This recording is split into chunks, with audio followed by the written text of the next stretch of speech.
Gangsters, Faces of the Underworld.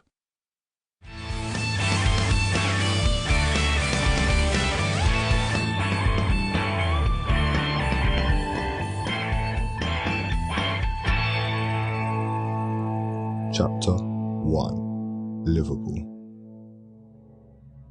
Think of Liverpool and the mind will conjure up images of poor social housing, high unemployment and abject poverty. Back in the 1800s, it was a prosperous place to live because of the success of its port. But that success had been built upon a history of extreme human suffering. By the close of the 18th century, 40% of the world's slaves were transported on ships that had voyaged from Liverpool. The vast profits from this abhorrent trade transformed Liverpool into one of Britain's leading cities. Stephen French, known in the underworld as the Devil, grew up in Liverpool and earned his moniker by terrorising, torturing and robbing drug dealers. A direct descendant of the slaves that arrived in the port, he believes that the racist views that permitted slavery still exist in the city and beyond. I'm a product of the African slave trade and the Irish potato famine. All my ancestors managed to survive the horrific crossing of the Atlantic. So out of a ship of 300, 100 to turn up, and those at the bottom, crushed and mashed, were called nitty-gritty. My heritage is nitty-gritty. On the black side. On the white side, the Irish came.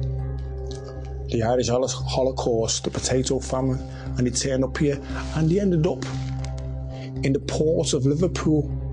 The wealth of Liverpool is built on slavery. All the fancy buildings in the city centre, all built on the backs of blacks. You've got a road called Penny Lane. It's a great Beatles song. I've wrote to the council numerous times asking them to change the name from Penny Lane to Freedom Lane. Because the simple path, it's a homage to a slave trader. You can't talk about the drugs. You can't talk about the economy without talking about slavery. You can't talk about without talking about the racism. I remember the conservative slogans from the 1970s. If you want a nigger for the neighbour, vote Labour. Rooms to rent. No Irish, no blacks, no dogs. Why do you think we were so furious? Why do you think that we set the city on fire? The only individual that got it harder than a Scouser was a black Scouser. You've got to understand what makes me who I am and the way I am and the ferocity that's in my genes. We landed here 400 years ago. It took us 400 years to get from the docks to the top of Parliament Street. People forget the history. So I became a ferocious robber baron. Individuals like me, Curtis, lots of us turned to a life of crime. So you've always got to look at the history of why individuals are the way they are. Slavery was abolished in 1833, but Liverpool continued to benefit from international trade. By the end of the Second World War, the city's heyday was over. As Britain traded more with Europe, Liverpool found itself on the wrong coast.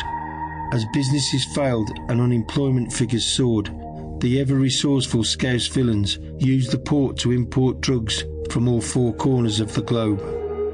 On the streets and in clubland, drugs created an extremely competitive market. Fistfights in the underworld were soon replaced with gun battles. Liverpool and other cities throughout the mainland would never be the same again. Former martial arts world champion and doorman Gary Sandland witnessed this violent transition.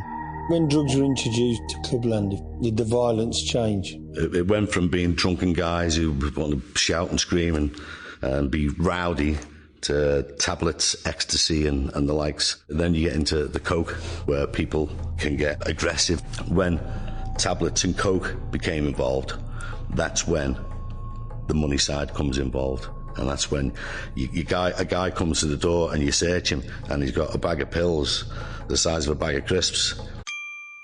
Sample complete. Ready to continue?